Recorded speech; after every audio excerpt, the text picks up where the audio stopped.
और ये डमेली की पावन भूमि और हमारे मामा एल.एस. नेगी जी का ये मकान और इन्हीं के प्रांगण में बैठे हुए मोंडा देव, बुशहर के नागदेव, भीमा काली का चिन्ह भी इनके साथ, वहाँ की ये अधिष्ठात्री देवी माता भीमा काली। तो ये नृत्य की बात कर रहे थे, ये ऐसे नृत्य बहुत कम देखने को मिलते हैं, जबकि एक वाचिक परंपरा में लोकगीत यहाँ की ग्राम बधुओं के कंठ से प्रस्फुटित होते हैं और उन गीतों को हम सुनते हैं जो गीत विलुप्त हो चुके हैं, जो कहीं चरागाह, लंबी लंबी घासनियों,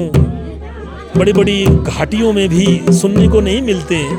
अरण्य गायकी जैसी चीज़ें जो पहले हमारे समाज में व्याप्त थीं, वो विलुप्त हो चुकी हैं और लोगों का जो कर्म क्षेत्र है वो खेतों के बजाय, चरागाह के बजाय अपने घर के आसपास तक सीमित रह गया।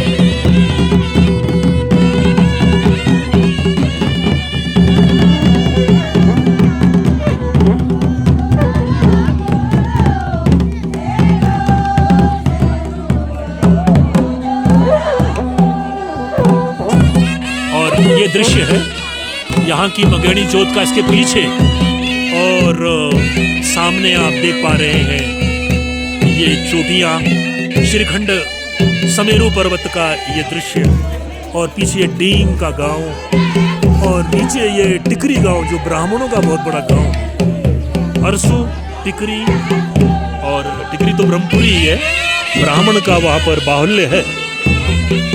और जैसा कि यहाँ हम बात कर रहे थे कि नगेला देव की पुण्य भूमि, और यहीं पर ही ये पारंपरिक गीतों का जो प्रदर्शन है बहुत कम देखने को मिलता है। बहुत सारे हम किताबें लिख देते हैं, इस पे शोध करते हैं, वो पुस्तकालय से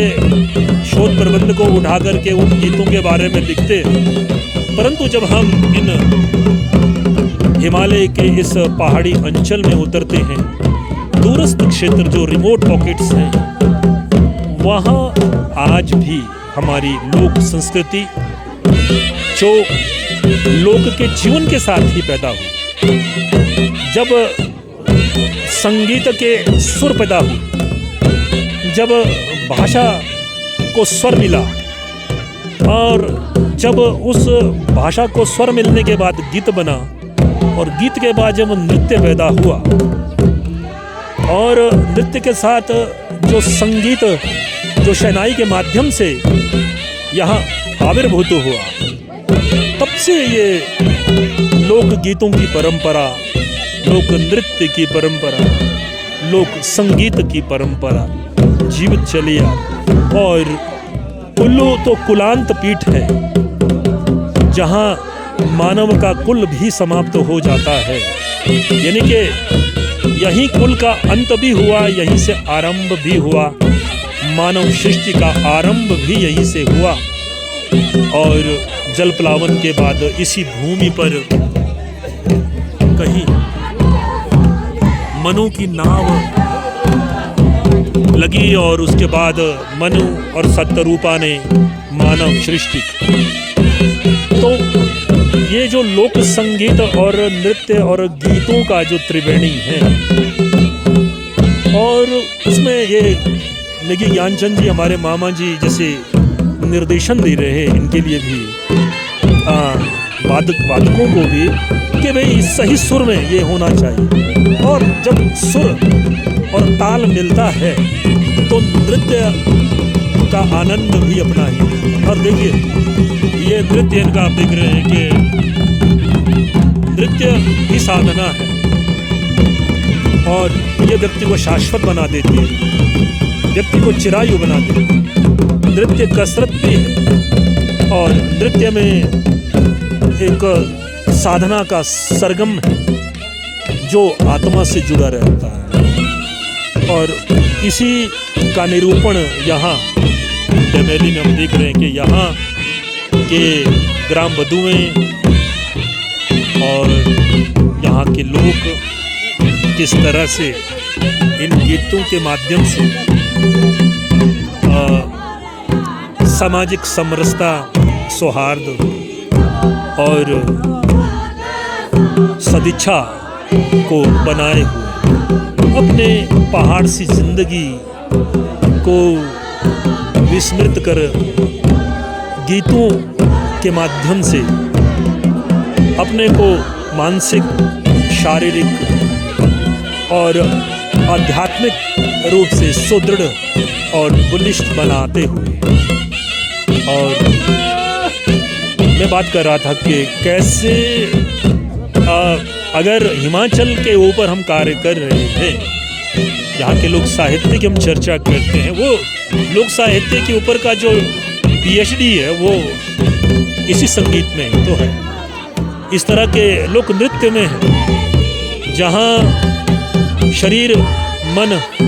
और आत्मा का एक संगम हो जाता है और भगवान का साधना की वो तुरीय अवस्था, जो साधना का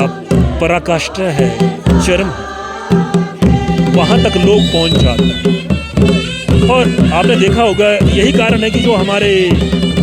लोकगीत बने भी, उन लोकगीतों को बनाने वाले लोग लोकगीतों की रचना भी ऐसे नृत्य के दौरान ही कर लेते,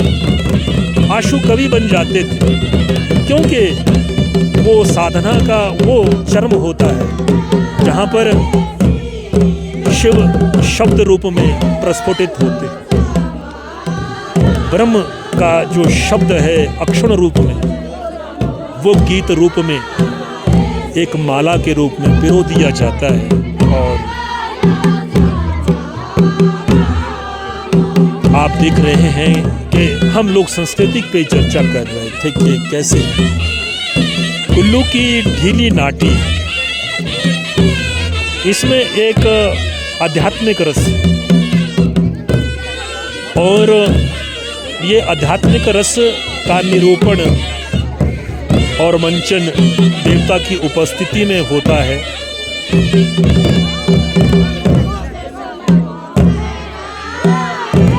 आज के डीजे युग में ये लोकगीतों की शब्द संपदा ही विलुप्त हो गई, और जब गीतों की शब्द संपदा विलुप्त हो जाए तो वहाँ की संस्कृति का पहला क्षय का सोपान गिर जाता है, उसका पहला जो तल है वह अच्युत हो जाता है, गिर जाता है। पर यहाँ हम देख रहे हैं कि ये डमेली है, धौड़गढ़ के अंतर्गत। यहाँ तो संस्कृति चिर यौवनावस्था में नजर आ रही है कि आज के उपग्रह युग में भी जो बीजारोपण यहाँ हमारे यहाँ के लोगों ने किया है, जैसे हमारे नाना जी बीजाराम नेगी जी, जो एक बहुत बड़े संस्कृति के पुरोधा थे, देव संस्कृति, लोक संस्कृति का संरक्षण जिस रूप में उन्होंने किया, और उस परंपरा को आगे उन्होंने अपने बच्चों को दिया, जैसे मामा जी, हमारे ज्ञानचंद मामा जी, हम देख रहे हैं कि भाई किस तरह से निर्देशन उनका हो रहा है, किस तरह के ताल पे हमने किस गीत को गाना है, तो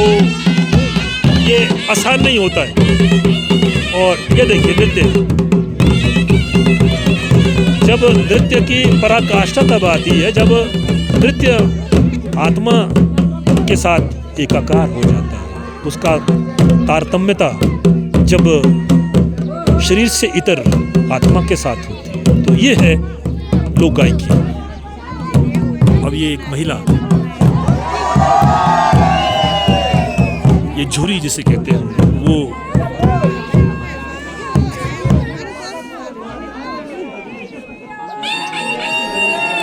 तो ये झुरी जो है ये नाट्य नृत्य का एक रूप होता है। और यहाँ देख रहे हैं कि महिला कैसे एक शब्द कह रही हैं, ये अंतर्वस्तु है, और दूसरा व्यक्ति प्रत्युत्तर में भी कुछ कहे। धन्य है ये लोग संस्कृति को कैसे जीवित रखे हैं।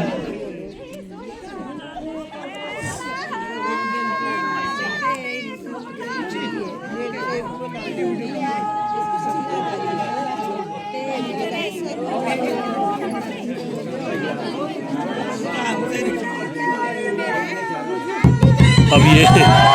उधर से भी एक नृत्य, ये झुरी जो है हमारी है, उसका एक शब्द कहा जा रहा है। अब ये कैसे ये पुरानी परिपाटी हमारी रही है कि नाट्य के बीच में एक विराम देना होता है, और उस विराम में